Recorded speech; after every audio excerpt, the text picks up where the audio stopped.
The story begins with Oscar and Lazar sneaking out of the castle together, heading towards the Azure Tower. They travel across the desert on horseback. Along the journey, Lazar continuously pleads with Oscar to turn back and return to the castle. However, Oscar is resolute in his desire to climb the Azure Tower. He believes that going back to the castle would defeat the purpose of sneaking out. Both Oscar and Lazar have their own reasons for embarking on this journey. Although Lazar is worried about the potential dangers, he refuses to leave Oscar's side and accompanies him. He cautions Oscar about the curse that befell him previously and the potential consequences of encountering the witch again. Despite Lazar's warnings, Oscar insists that he has no alternative. He reassures Lazar that if any trouble arises, he will deal with it later. Lazar expresses his fear of encountering danger along the way. He suggests that they should return to the safety of the castle in time. However, Oscar counters that he has spent the past 15 years searching for another solution without success. Therefore, feeling like he has no other choice, he continues towards the Azure Tower, home to the Witch of the Azure Moon. Legend has it that anyone who climbs the Witch's Tower and passes her trials will be granted any wish they desire. Oscar believes in this legend, but he also acknowledges that if their attempt fails, they will have to find another solution. Despite Lazar's persistent pleas for them to turn back, Oscar remains determined that he will not retreat, no matter what challenges they may face. Lazar mentions that nobody has seen the Witch of Silence for the past 15 years, and for the same period, no one has successfully reached the top of the Azure Tower, where the Witch of the Azure Moon resides. Despite this, Oscar remains steadfast in his belief that he can accomplish this feat. Lazar questions how Oscar plans to return to the castle alone if he fails to reach the top. Even though Lazar doubts Oscar's ability, Oscar remains determined and boldly opens the door to the tower. Lazar urges Oscar to be cautious as they enter. Inside the tower, Oscar is amazed by what he sees, while Lazar warns him of the dangers they might encounter. However, Lazar underestimates the challenges that Oscar will face. Ignoring Lazar's warnings, Oscar prepares to ascend the tower. He is unwavering in his resolve to reach the top and fulfill his wish to the witch. With determination, Oscar begins his ascent, paying no heed to Lazar's attempts to dissuade him. Lazar feels frightened, so Oscar advises him to wait there until sunset for safety. He promises to return before the sun sets, as he doesn't want to put Lazar in danger. However, Lazar disagrees and insists on accompanying him. As they proceed, they find themselves surrounded by snakes. Oscar reassures Lazar that the snakes are not poisonous, but this is just the beginning of their challenges. The first hurdle they face is solving a mathematical puzzle that has baffled people for over 100 years. To their surprise, Oscar quickly solves the puzzle, causing the snakes to vanish. Despite Lazar's suggestion to turn back, Oscar finds the adventure intriguing. As they continue, they encounter the next challenge. Meanwhile, one of the witches of the Azure Moon observes them from the tower with keen interest. Lazar urges Oscar to be cautious and expresses his determination to protect him from harm. Oscar reassures Lazar that he isn't in immediate danger and marvels at how far they've progressed. Lazar estimates that they should be halfway through by now. Oscar then shares that his great-grandfather was the last person known to have reached the top of the tower. Lazar confirms that indeed, it was 70 years ago when his great-grandfather successfully climbed the tower. 10 others attempted, but only his great-grandfather made it to the top. Oscar remarks that the challenges seemed manageable until now. Despite Lazar's suggestion to turn back, they proceed. Their second challenge involves facing two stone monsters that merge into one. Oscar skillfully defeats both monsters. Meanwhile, the Witch of the Azure Moon is surprised to learn that someone is breezing through the challenges. She prepares tea for the challenger, but is interrupted when Oscar is mentally distressed upon witnessing Lazar falling through the floor. As Lazar encourages Oscar to continue and expresses his belief in Oscar becoming king one day, they encounter a beautiful girl who introduces herself as Tanasi. She cryptically hints that some refer to her by that name. Oscar questions if she is a witch, noting her unconventional appearance. Tanasir responds by questioning the foolishness of judging a witch by appearance. She assures Oscar that his companion is safe, easing his worries. Taking a sip of tea, Oscar asks if she used magic to change her appearance. Tanasha becomes irritated and starts questioning Oscar. He mentions hearing that she has lived for hundreds of years without any wrinkles. Tanasha explains that witches live much longer than humans and that her body has stopped aging. She acknowledges that Oscar is the first to climb the tower mostly on his own in a long time. Oscar, feeling apologetic, introduces himself as Oscar Lyeth from the creator's Law's Farces, revealing his royal lineage. Tanasha is surprised to learn that he is Farce's royalty and asks if he is a descendant of Regius. Oscar confirms that Regius is his great-grandfather, to Tanasha's astonishment. Tanasha notices the resemblance between Oscar and Regius, albeit with different personalities. She jests about Oscar's appearance, and he responds with a self-deprecating comment. Tanasha laughs and remarks on Oscar's perceived masculinity compared to Regius. Oscar inquires if Tanasha lives alone in the tower. Tanasha implies familiarity with her surroundings. Latola arrives and introduces herself, informing Oscar that his companion is under her sleeping spell. Oscar expresses gratitude, prompting Tanasha to inquire about the fate of failed challengers. She becomes angry when Oscar implies that the tower might be associated with death. Tanasha explains that she ensures no one dies in the tower. Those who fail have their memories altered and are sent to different parts of the mainland. She suggests that most challengers seek fame or validation, making it a fair consequence. Latola adds that the witch is kind to those seeking help for their children's illnesses even if they fail. Tanasha scolds Latola for sharing this information with Oscar, indicating that it was unnecessary. Oscar chuckles, finding Tanasha's demeanor intriguing. Tanasha remarks that she may appear mysterious, but it's just his perception. Oscar then asks Tanasha if she ever ventures into town, as he's heard that other witches occasionally interact with humans. Tanasha explains that she prefers not to meddle too much in human affairs and that her powers should be used responsibly, not recklessly. Upon hearing this, Oscar reflects on how he wishes the Witch of Silence had similar principles. Tanasha then questions if his reason for coming to the tower is related to his curse. Oscar reveals that he was cursed by the Witch of Silence when he was young and has been secretive about it ever since. He dedicated himself to breaking the curse, which doomed his bloodline, including any potential heirs. Tanasha inquires about the origin of the curse, but Oscar admits that his father refuses to discuss it, and he's never directly asked him. He suspects it's connected to his late mother's death. Despite his efforts to uncover clues to lift the curse, he's found nothing concrete, which is why he sought help at the tower. After hearing his story, Tanasha cautions Oscar that there's no guarantee a curse can be lifted. She explains that magic operates under specific rules, but curses defy such rules. If a curse is cast without a clear means of breaking it, even the caster might be unable to undo it in extreme cases. Surprised, Oscar questions if Tanasha can't break the curse. Tanasha confirms that indeed, she cannot, explaining that curses lack direct lethal power and can only manifest indirectly. Oscar acknowledges the potency of his curse, to which Tanasha agrees, stating it exceeds typical curses. Tanasha clarifies that what Oscar bears isn't a curse but a variant of a blessing. She touches Oscar's cheek, revealing a visible aspect of the blessing, explaining that blessings and curses are cast similarly but differ in their effects. Blessings enhance existing energy, making them potent depending on the caster's skill. The blessing on Oscar aims to protect unborn children with overwhelming force, making it impossible for a normal mother to bear. She mentions the complexity of the blessing, consisting of multiple layers intertwined, making it challenging to analyze magically. Tanasha apologizes for her inability to break the spell, but assures Oscar that she won't let him leave empty-handed. Oscar inquires if there's a solution, to which Tanasha replies affirmatively, suggesting he find a woman who can withstand the protective powers. Oscar questions the existence of such a woman, and Tanasha believes there must be a few on the mainland, selected based on magical aptitude and resistance, disregarding other factors. Oscar worries about potential obstacles like marriage, age, or youthfulness. Tanasha reassures him that if married, morally, he can't intervene, but elderly women may withstand the magic.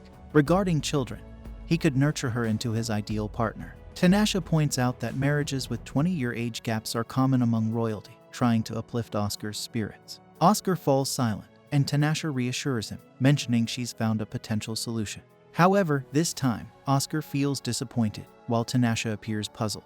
When Oscar addresses Tanasha by her name, she becomes frightened and trembles, as nobody usually addresses her by name. Oscar reminds her that he had told her his name earlier. Tanasha apologizes and asks for clarification.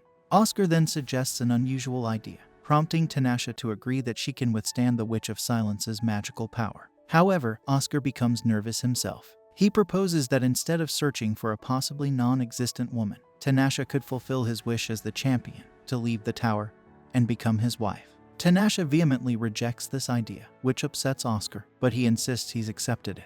Tanasha becomes angry, asserting that such a wish is impossible, especially considering the repercussions of introducing witch blood into the royal family. Oscar remains unfazed, but Tanasha warns him of the consequences, threatening to erase his memory and send him back to his castle. They argue back and forth before eventually calming down and agreeing to discuss further. Tanasha remarks on Oscar's unusual insistence. In response, Oscar retorts that he could say the same thing to Tanasha. He then recalls hearing that Tanasha had stayed in Farsa's castle for around 6 months, 70 years ago, where she taught magic and tended to flowers, enjoying her time there. Oscar wonders if this was his great-grandfather's wish, but Tanasha clarifies that it wasn't.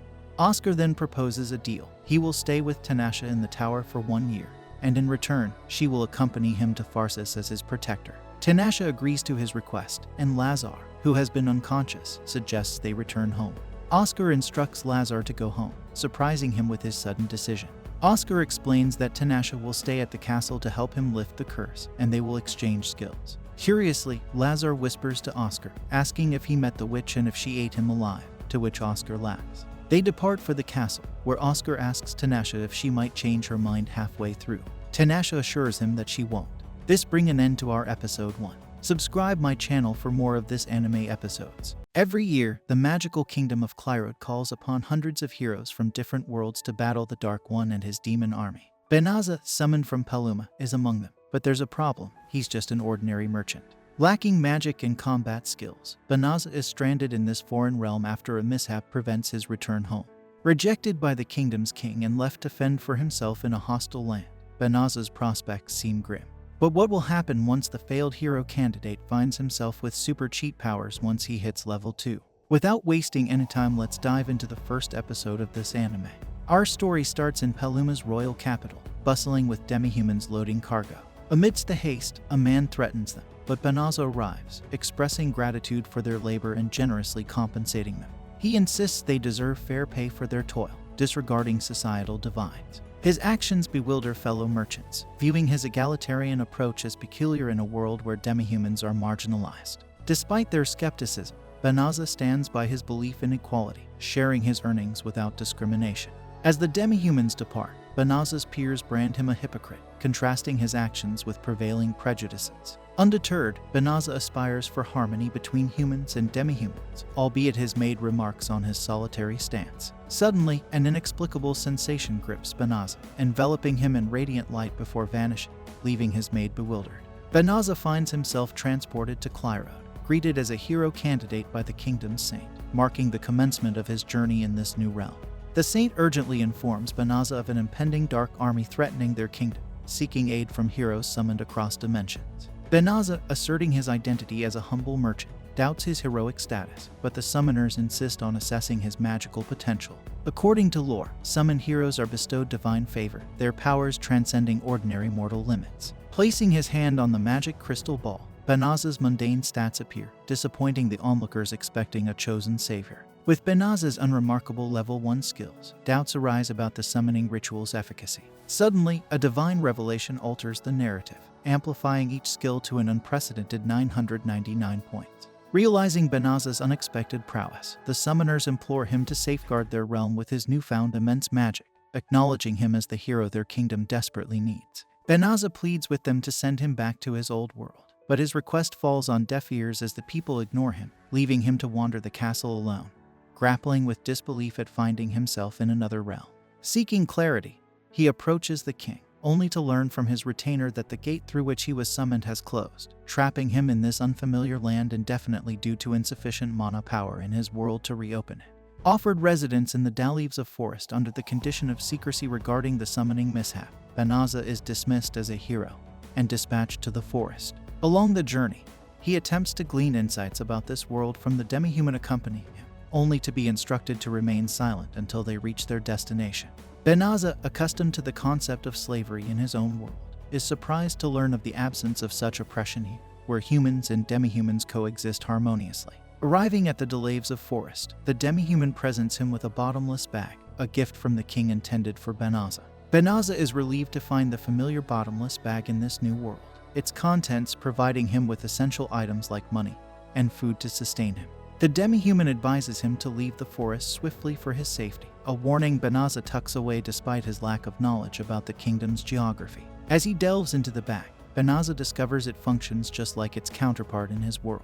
He examines the bestowed sword for protection, only to be startled by the appearance of slimes. Initially dismissing them as harmless, Benaza is compelled to fend them off when they pose a threat. To his astonishment, Banaza's stats display a level up from 1 to 2, defying what he had been told about the world's level cap.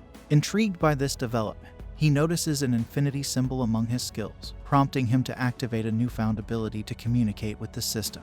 The system enlightens him about the magic spells he has acquired through leveling up, revealing unexpected capabilities waiting to be explored.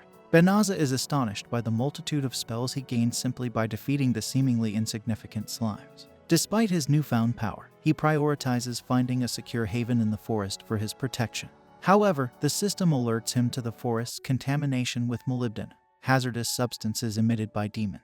Curious, Banaza inquires about molybdenum, learning of its harmful effects on humanoid races. Undeterred by the risk, he instructs the system to purify the forest, willing to sacrifice a portion of his magic power for safety. Witnessing the system's formidable purification magic, Banaza is amazed by its potency and his subsequent level up. Meanwhile, within the royal palace, the first princess berates the king for neglecting the summoned hero candidate's well-being, fearing his demise at the hands of the Dark Army. Dismissing Banaza as inconsequential, the king shows no concern. However, a saint's revelation about recent use of the highest holy magic, purification, in the Delaves of Forest shocks the king, prompting suspicions about the hero's involvement.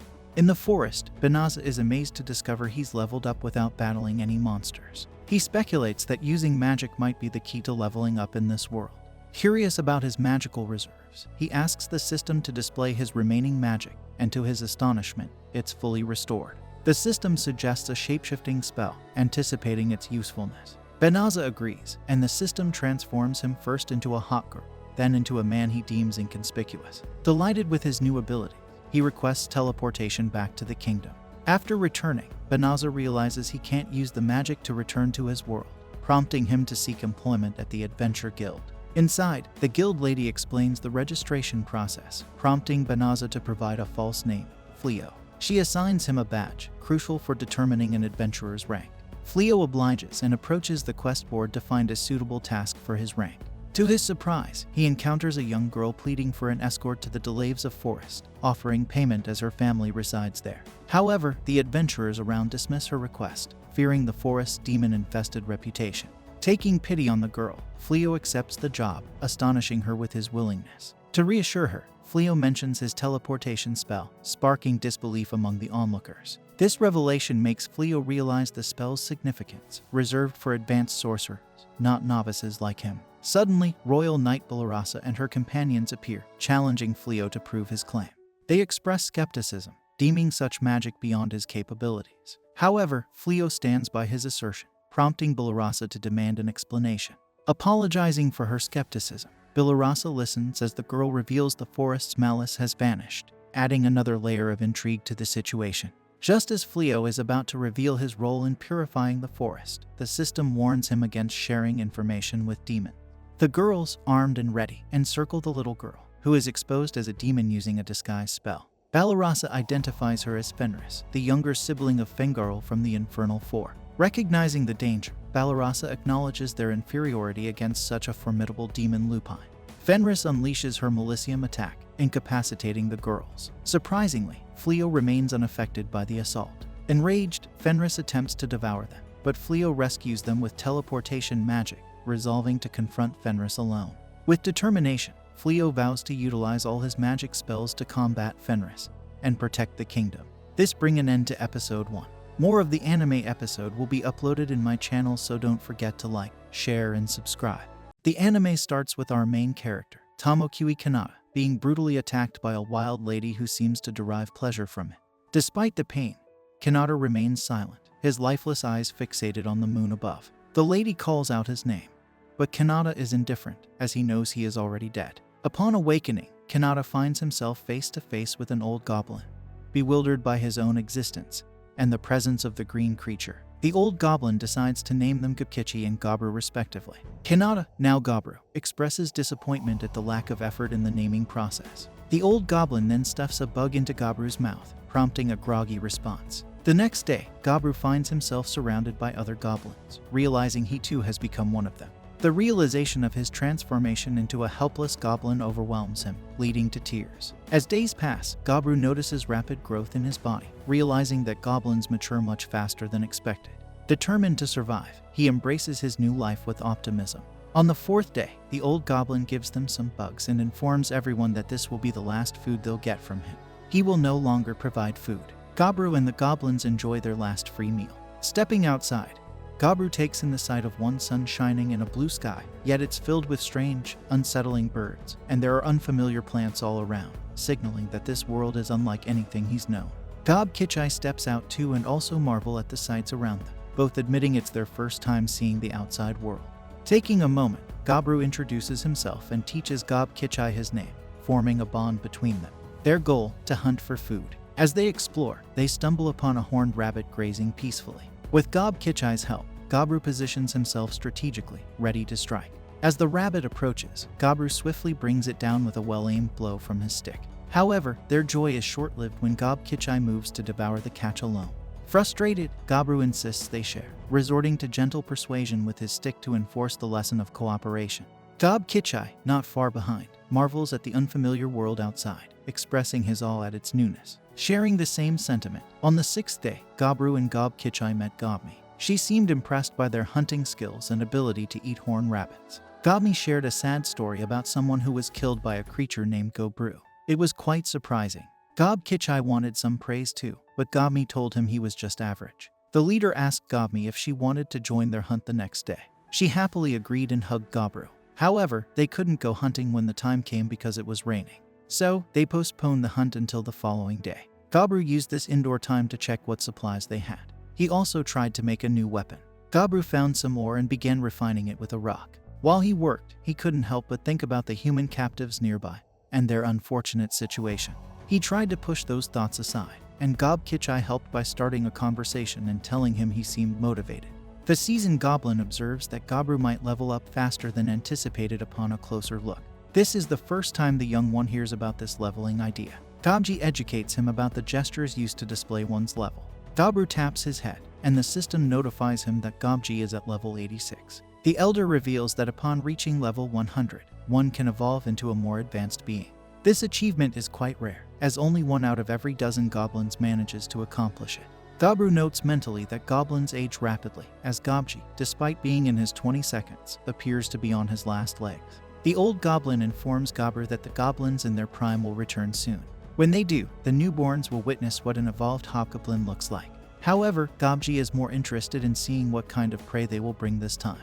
It has been 8 days since Gabru's reincarnation. Gobmi joins them on their hunt and hits a monster snake with a slingshot. This provides an opportunity for the boss to take it down. They employ their new tactics to hunt a variety of prey. Gobmi acts as support, while Gabru takes the mid-range position, and Gobkichi leads the charge with his formidable power. They successfully skin a snake they hunted, allowing them to savor their catch. Gobmi becomes emotional, expressing her dissatisfaction with only eating fruits like a herbivore. The leader of the group takes a bite of the snake and gains the ability to produce venom, along with resistance to it and other skills. He recognizes the snake as high level due to the new abilities he acquired. Gabru prevents Gobkichi from consuming the poisonous head, relying on his resistance. Despite the challenges, Gabru is determined to survive in his second life. On the 9th and 10th days, the trio prepares their gear and embarks on their usual hunting trip. They encounter bats in a cave, initially overwhelming them, but Gabru uses his evil eye to stun them, making it easier to defeat them. During the feast, Gabru gains new abilities like echolocation and vamphilia, impressing their peers who wish for such nutritious food. On the 12th night, jealous goblins attempt to ambush Gabru while he sleeps, but his search ability alerts him, enabling him to fend off the attackers. Unfortunately, one of them succumbs to the venom used by Gabru. Witnessing this, the others back down. Out of frustration, Gobmi begins choking one of the defeated goblins, prompting the boss to intervene. On the 13th day, the trio executes a well-coordinated attack, successfully defeating their first orc. After consuming its meat, Gabru gains the ability to speak the orc language, along with other traits. Feeling generous, he suggests sharing some meat with the others in the cave, realizing the importance of unity after the recent attack. Initially hesitant, the other goblins eventually accept the offer, thanking Gabru for his kindness. Reflecting on his changed behavior, Gabru realizes that his perspective on helping others has evolved since his previous life. That night, as he sleeps, the system notifies him that he has fulfilled special conditions and offers him the chance to evolve into a hobgoblin, which he eagerly accepts. Awakening on the 14th morning, Gabru notices his increased size and appearance resembling his previous form. Gubkichi also notices his transformation, and Gabmi praises their enhanced appearance. They are surprised by their rapid progress, achieving a rank up in less than a month since their birth, an unprecedented feat. Gubkichi wants to gauge his newfound strength, so he proposes a sparring match with Gabru. They venture to a secluded part of the forest where they engage in a fierce brawl. Despite Gubkichi's impressive power, Gabru, the Goblin Chad, emerges victorious. Their duel is interrupted when Gabru senses impending danger. Aware that Gabmi was observing them, Gabru calls her forth and instructs her to wield the crossbow they crafted earlier. Meanwhile, a pack of wolves begins hunting horned rabbits, driving them into goblin territory. After feasting on the rabbits, the wolves spot an orc and target him as their next prey. The trio, observing from a distance, sees an opportunity to test their evolved strength against the wolves. Gabru signals Gabmi to initiate the attack by targeting the wolf pack's leader with a well-aimed shot from her crossbow. As chaos erupts, Gubkichi and Gabru engage the wolves head-on, swiftly overpowering them. The absence of their leader leaves the black wolves disorganized and vulnerable. Despite a fierce struggle, Gabmi and Gubkichi emerge victorious, standing triumphantly over the defeated wolves. Although the wolf leader attempts to rise again, Gabmi delivers the final blow, ensuring their victory. Gabru wastes no time sinking his teeth into the meat, immediately gaining new abilities: Wild Hunt, Hides Armor, and Order. These skills grant him military leadership prowess. Together with Gubkichi and Gabmi, they present their impressive catch to the rest of the goblin horde, who are duly impressed. Gabru, however, seeks no gratitude. He merely expects them to match their hunting efforts. Some of the horde members express concern about meeting such a high quota. Worried, they plead with Gabru not to punish them. Recognizing their lack of combat skills, Gabru decides to teach them how to defend themselves and even offers to instruct them in weapon crafting. Encouraging them to stand up as comrades, Gabru earns their admiration and loyalty. They hail him as a good leader, chanting his name in unison. Whether it's due to the order ability he acquired or some other influence, Gabru feels a sense of clarity about his path forward to grow stronger, lead his comrades, and achieve his goals. With a sly grin, he contemplates his secret plans. By the 17th day, progress is evident, but there's still much to learn. Returning to the cave, Gabru is pleased to find that Gabmi has also evolved into a hobgoblin. She flashes him a cute smile, marking the end of the episode. If you enjoyed it, then don't forget to like, share, and subscribe to our channel. When Zagan, a formidable sorcerer, ventures into an auction for the possessions of the deceased Archdemon, he anticipates uncovering potent relics. Yet, amidst the array of items, he is captivated by the presence of Nephilia, a rare white-haired elf being auctioned as a slave. Zagan impulsively spends his entire fortune to acquire her by an immediate and undisclosed attraction. However, Zagan faces a challenge. He struggles with social interactions and expressing his emotions. Will he be able to overcome his social issues and express his love for Nephilia? The story begins with a soldier named Marries assaulting a girl. She demands to know why, only to discover that the soldier is actually a sorcerer in disguise. Using his knife, the sorcerer tears the girl's clothes and mentions something about a living virgin's face being important. Before the sorcerer can do more harm, a man named Zagan sneaks up from behind and grabs him. Zagan, the owner of the garden, demands to know why the sorcerer is causing trouble. Realizing he's in Zagan's territory, the sorcerer offers his research data in exchange for his freedom. Zagan refuses, stating he won't tolerate sorcery that involves harming others, and promptly dispatches the sorcerer. Witnessing the violence, the girl faints, and Zagan worries he may have gone too far. He restores everything to how it was, hoping the girl will think it was all a dream. Noticing a cross necklace on the girl, Zagan realizes she's associated with the church, enemies of sorcerers. Despite saving her, Zagan knows he'll likely be blamed for the attack but decides he doesn't care. He attempts to teleport the girl to safety, but someone's magic interferes with his spell. Zagan suspects it's the work of Barbaros and wonders if he's interrupted something. Zagan explains that he was just dealing with a troublemaker in his yard, and Barbaros notices the girl lying nearby has a good amount of mana. Barbaros wonders if Zagan plans to use her for a ritual sacrifice, but Zagan assures him that's not his style, and promptly teleports the girl away. Barbaros expresses disappointment, suggesting Zagan should have let him have the girl if he wasn't going to use her. Zagan brushes off the comment, saying he doesn't have time for such nonsense and needs to go to bed after staying up late reading sorcery books. As Zagan tries to leave, Barbaros stops him, suggesting he could wake up by tweaking his brain with adrenaline. Zagan retorts that such sorcery is what caused Barbaros to have his messed up appearance. Barbaros defends body manipulation as basic sorcery to maintain health and longevity, although they still have a limit of about 1,000 years. Changing the subject, Barbaros reveals that one of the archdemons named Marcosius is dead, sharing interesting news with Zagan. Zagan is surprised to hear this news, explaining that becoming an archdemon grants immense mana and authority over lesser sorcerers. Archdemons are considered the top of the sorcery hierarchy, and out of the 13 archdemons, the one who lived for 1,000 years recently passed away.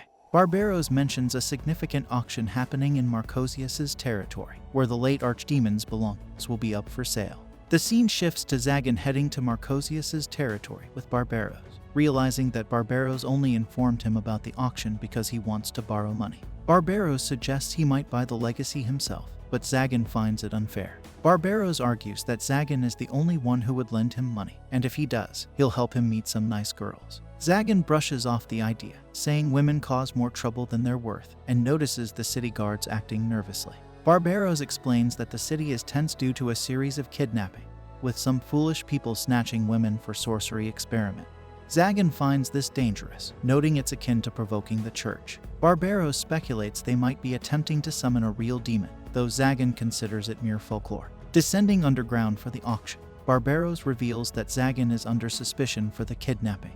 Zagan denies involvement, stating he has no interest in such dark sorcery. Barbaros remarks that orchestrating the kidnappings would be beyond Zagan's capability, as he lacks the necessary allies. Arriving at the auction, Barbaros introduces the prominent figures present, including Valefor the Apparition, Gremory the Enchantress, and Chimerus the Black Blade. Zagan explains that these second names are like titles for sorcerers. Barbaros informs Zagan that they are candidates to become the 13th archdemon, now that old Marcosius is gone, and he himself is one of the candidates. Zagan wonders who decides the 13th archdemon, and Barbaros explains it's determined by the remaining 12 archdemons. Gremory also notices Barbaros, known as the Purgatory, and Zagan, and she questions why Zagan, who is young and lacks a title, is among the archdemon candidates. The auctioneer then presents their final item, explaining it was meant for Archdemon Marcosius, but was left behind after his passing. They reveal it's an elf from the distant Northern Holy Land. Zagan is surprised to see the silver-haired elf, and the auctioneer emphasizes the elf's closeness to gods and natural spirits, making her magical properties highly valuable. Bidding starts at 10,000, and Zagan immediately bids 1 million for the elf, stunning everyone. Zagan is captivated by the elf's beauty, and desires to help her, make her smile, and touch her. He feels like he's found something unexpected and approaches the stage. Feeling socially awkward, Zagan wonders what to say to the elf and questions why she's chained. The host explains the collar contains her mana, preventing her from escaping. Zagan expresses a desire to talk to her and hear her voice, unintentionally giving the auction attendees the wrong impression. The scene shifts to Zagan in his castle with the girl, feeling unsure about what to do next after bringing her home. He knows he'll have to talk to her eventually, and runs through different conversation scenarios in his head, but none seem right. The elf then asks if she can ask a question, and Zagan finds her voice sweet. He encourages her to ask, and she wonders how she'll be killed, hoping to prepare herself. Zagan reassures her he won't harm her, but noticing the equipment in his room, she fears something worse than death. Zagan explains the equipment belonged to the castle's previous owner, and he has no interest in torture. He struggles to ask for her name, but before he can, the girl introduces herself as Nephilia. Zagan finds her name beautiful, and asks about her family name. Nephilia says she doesn't have one and suggests he call her Nephi. Zagan thinks her nickname is cute and asks if it's common for elves not to have family names. Nephilia explains that it's unusual, revealing she's a cursed child. She shows Zagan her undergarments, saying she's a virgin to reassure him, but he asks her to stop. Nephilia thought Zagan was worried she'd be used for experiments, but he assures he won't do that. She questions why he bought her, but Zagan evades, feeling embarrassed about his feelings for her. Despite his excitement about living together, he wants to maintain his dignity. Zagan offers her a room, asking her preferences. Nephilia jokingly wonders if he's asking where she wants to die, but Zagan reassures he won't harm her. He realizes Nephilia may have been sold as a slave and lied to about being a test subject or sacrifice. She doesn't want to discuss it and likely has no home. Zagan empathizes, sharing he didn't have a last name, grew up in the slums, and was called Yagan. He sees a connection between them. Zagan then explains to Nephilia that he bought her because he needed her, urging her not to speak of dying anymore. Nephilia is surprised by his words, but Zagan reassures her that from now on, she will live for his sake. She understands and follows him as he takes her to her room. Thinking she deserves a nice view, Zagan asks if she's afraid of heights. Nephilia replies that she isn't, so Zagan leads her to a room on the upper floors. While climbing the stairs, Nephilia stumbles, but Zagan catches her, reminding her to be careful. Feeling embarrassed, he continues holding her hand as they ascend. Upon reaching the topmost room, Zagan opens the door, only to quickly close it upon seeing a guillotine inside. Nephilia then suggests to Zagan that he can take her head if he wants to, but Zagan explains that the guillotine is just a trap to protect the castle from airborne enemies. He promises to get rid of it and uses his magic to remove everything from the room. Although the room is now uninhabitable, Zagan believes Nephilia shouldn't be scared anymore. However, Nephilia appears to be afraid of Zagan after witnessing his power. Zagan agrees that the room now feels gloomy, so Nephilia goes to the balcony. As she gazes at the moon, Zagan asks if she likes it. Nephilia replies that she doesn't know and wonders if it's okay for her to stay in this room. Zagan reassures her that it's fine as long as she doesn't mind the mess, and Nephilia says it's okay because this is the room her master prepared for her. Grateful, she thanks Zagan, surprising him as he hasn't been thanked in a long time. Nephilia adds that she hasn't thanked anyone in a long time either. This brings an end to episode 1.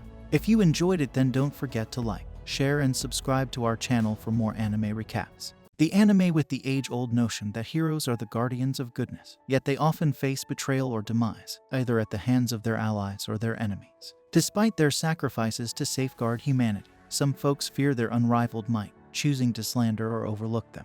This is the story of such a hero who sacrificed his life for peace, only to pray for tranquility in his next life as he breathed his last. In the next scene, a boy named Brett approaches our main character, Alan, and urges him to go to their father, who is waiting.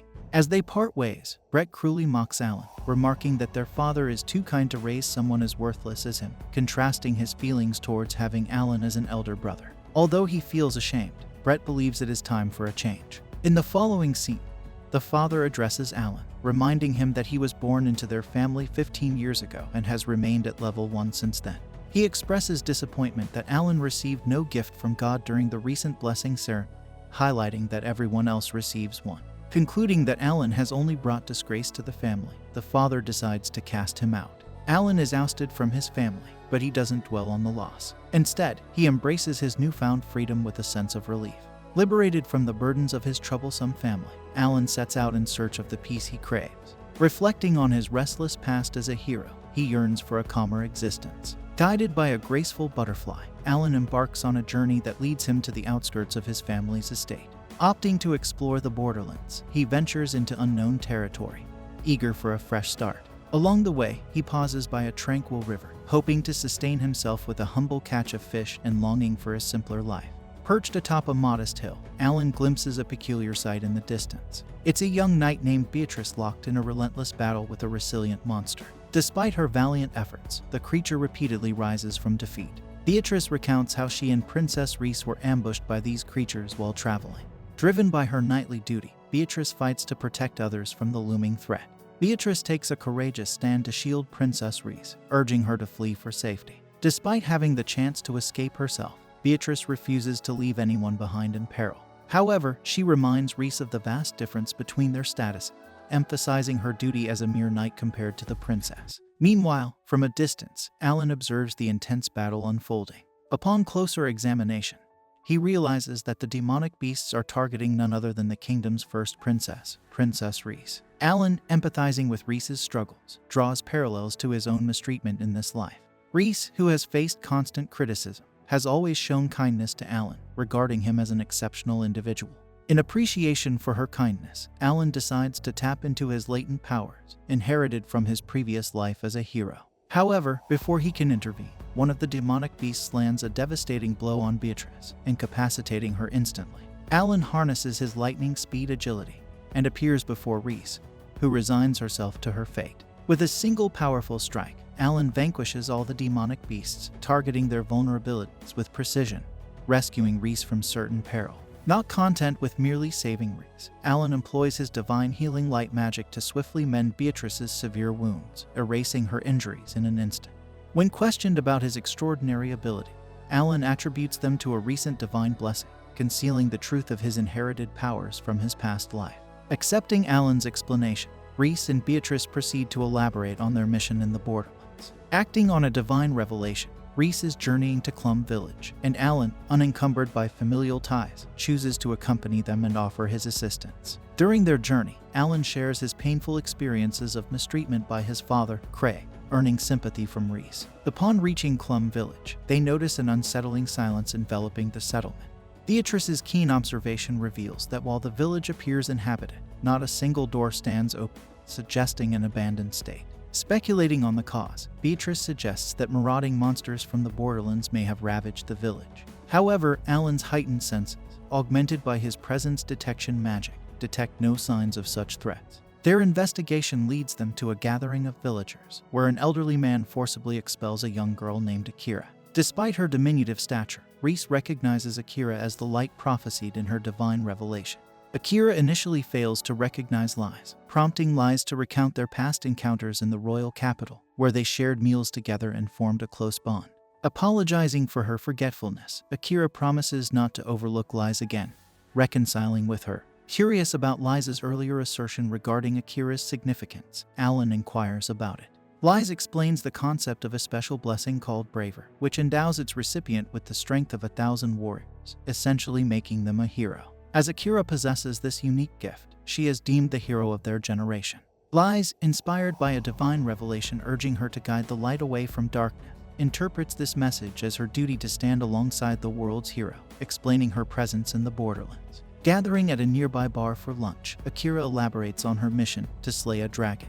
She recounts encountering a frightened young girl on the nearby road, who pleaded for her assistance, claiming the villagers intended to sacrifice her to the dragon. Determined to investigate the situation, Akira embarked on her quest. Furthermore, when Akira is expelled from the village chief's house and encounters Alan's group, it becomes clear to Alan that the villagers intend to offer the young girl as a sacrifice to the dragon to gain its protection. He recognizes the desperation of the villagers resorting to such a cruel act to fend off monsters. Despite this, Alan intervenes to prevent Akira from slaying the dragon, understanding that such an action would only exacerbate the villagers' plight. Nevertheless, Akira opts to aid the young girl instead of appeasing the heartless villagers, and both Lies and Beatrice join her cause. Deciding to accompany them, Alan acknowledges that he has nothing better to do with his mundane existence. He expresses his belief that he cannot idly stand by while his dear friends are in danger. As the group approaches the mountain where the dragon supposedly dwells, Akira halts them to devise a strategic plan before engaging in battle. First, Akira settles onto the ground, encouraging the group to brainstorm ideas for defeating the dragon. Each person contributes their own plan, with one suggesting they approach the mountain peak via the main road while the others flank from behind. Alan volunteers to join Akira on the front lines, offering his strength to assist her. However, Akira declines his offer, suspecting that Alan would overshadow her efforts and monopolize the victory. Alan is surprised by Akira's keen insight into his character, considering their brief acquaintance. Akira explains that she can discern an unusual aura emanating from Alan, revealing his concealed power. Excited by this revelation, Akira proposes a sparring match with Alan after they deal with the dragon.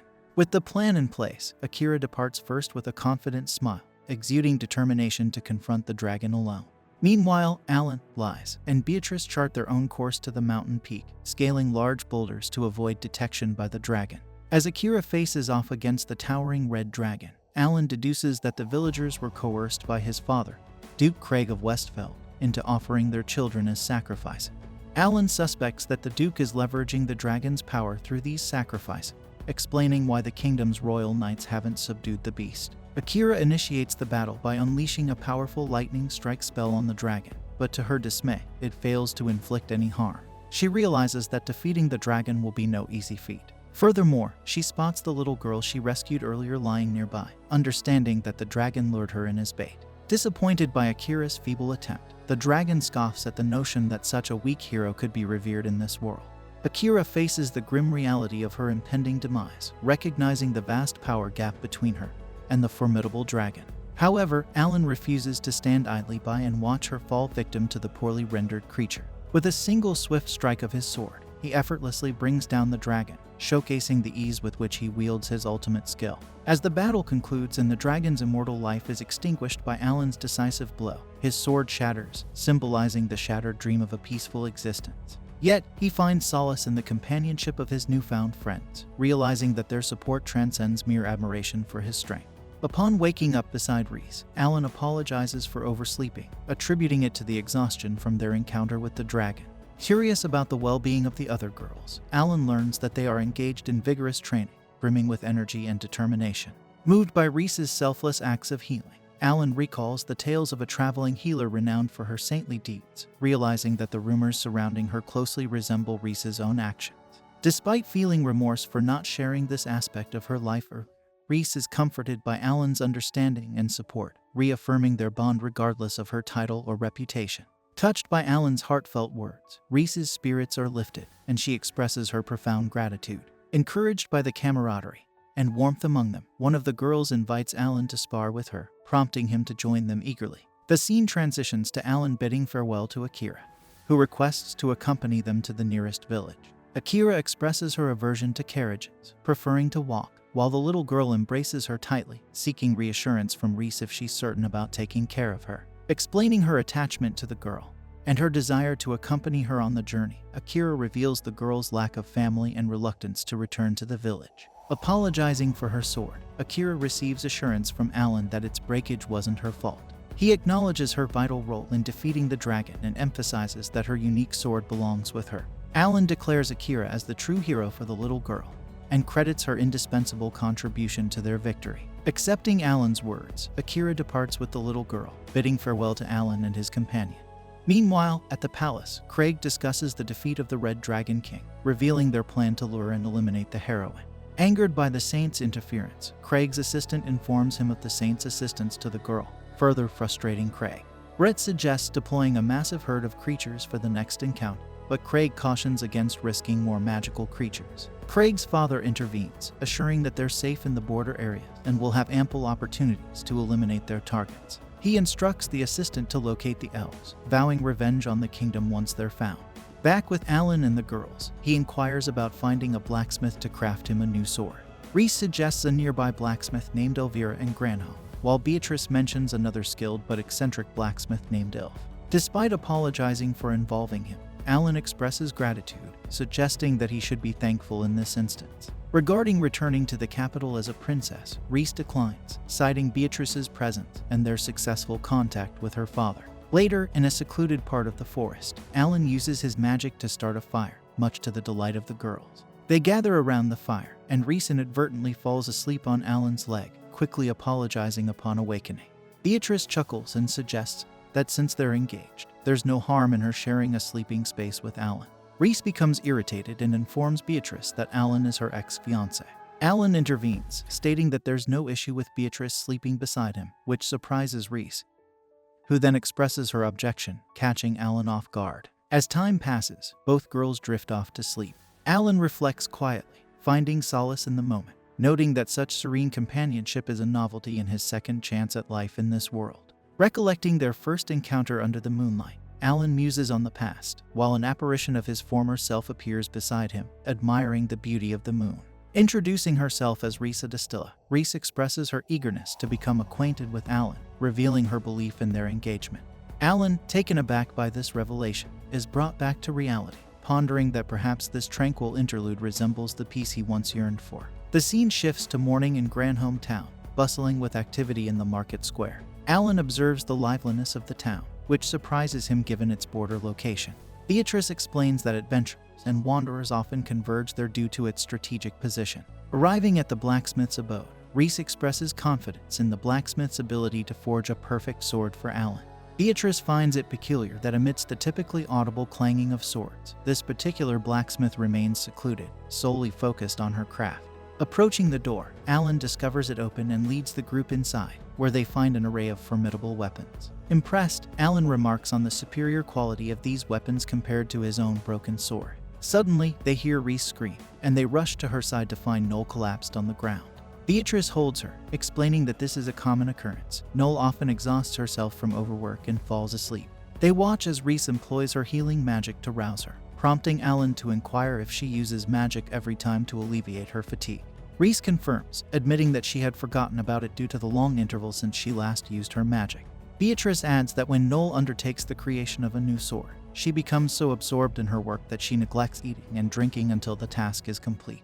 Once Noel awakens and notices Rhys and Beatrice, whom she hasn't seen in a while, she inquires about the boy, Alan. Beatrice elucidates that he serves as a personal guard for Rhys-sama and is known as Alan.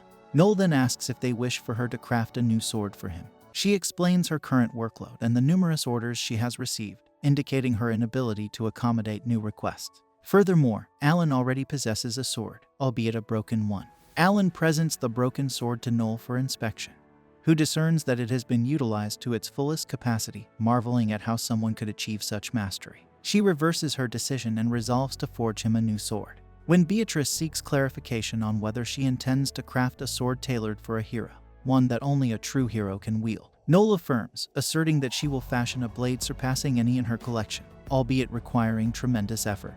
Unable to decline, Alan agrees, prompting Noel to declare her immediate commencement of the task before ushering them out of her abode and shutting the door. Reflecting on Vanessa, a woman who once served as a blacksmith, Noel resolves to spare no expense in fashioning a sword that surpasses even the most supernaturally potent blade. Next, we find Alan traversing the forest with the girls. Rhys voices her concern about Noel undertaking anything reckless. Alan suggests finding an inn to lodge in until the sword is completed. Suddenly, Melina appears and insists that this should be reported. Subsequently, she converses with Horace, expressing satisfaction with Rhys's presence but raising questions about Alan's role as Rhys's personal guard. Inquiring about Alan, Horace determines they need to investigate further. Beatrice advises him to rest, then proposes to Rhys that Alan visit the Adventurers Guild during their downtime. There, he could potentially sell the materials procured from the dragon for a substantial sum. Alan agrees, mentioning his financial strain since his expulsion from his family. He bids farewell to the girls and departs. Beatrice then confers with Rhys, expressing doubts about their plan's feasibility with only the two of them. While acknowledging this, Rhys insists on minimizing Alan's involvement. The scene shifts to the Adventurers Guild, where Alan is welcomed by the receptionist. He expresses his intent to exchange materials for money. The receptionist examines his items, notably surprised by the dragon scale's presence, deeming it exceedingly valuable alongside the other assorted items. She takes the items to inform the manager. Meanwhile, Alan finds himself conversing with Maylene and her assistant, who express curiosity about the dragon. Horace introduces himself and Maylene, noting her status as an Amazon, a rarity in the kingdom. Despite their imposing appearance, they lack insight into adventuring and seek knowledge from experienced adventurers. Horace queries Alan about his acquisition of the dragon scale, wondering if he faced the dragon alone or with allies. Alan admits to needing assistance, prompting Horace to inquire if the heroine accompanied him, presuming the battle was exhilarating. As the receptionist concludes her evaluation, Horace and Maylene depart, discussing their impressions of Alan. Horace remarks on the necessity of assessing Alan's capability, though he didn't anticipate him being bereft of divine gifts, rendering him inconsequential as an opponent. Noel's expression shifts to one of astonishment upon seeing Horace, but she quickly returns her focus elsewhere. Meanwhile, Horace instructs Maylene to shadow Alan discreetly, emphasizing the importance of secrecy to avoid potential complication.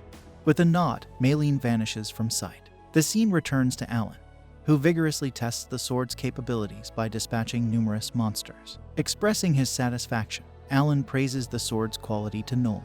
Taking the sword in hand, Noel channels her magical prowess, augmenting its strength and sharpness beyond the ordinary eye's perception. She discerns the sword's condition intricately, and enhances its speed and precision through her magic. Impressed by Alan's skill in wielding the sword without a scratch, she suggests challenging stronger adversary. Leading Alan deeper into the forest as night descends, they find their campfire still burning brightly. Noel remarks on the unusual absence of monsters, speculating that they might have fled in fear of confronting Alan. However, Noel's anxiety surfaces as she recalls her mentor Vanessa's advice to flee upon encountering formidable adversary. Encouraging Alan, she urges him to awaken a slumbering monster and engage it with his sword, her voice resounding in the forest. This brings an end to our episode 1 and 2.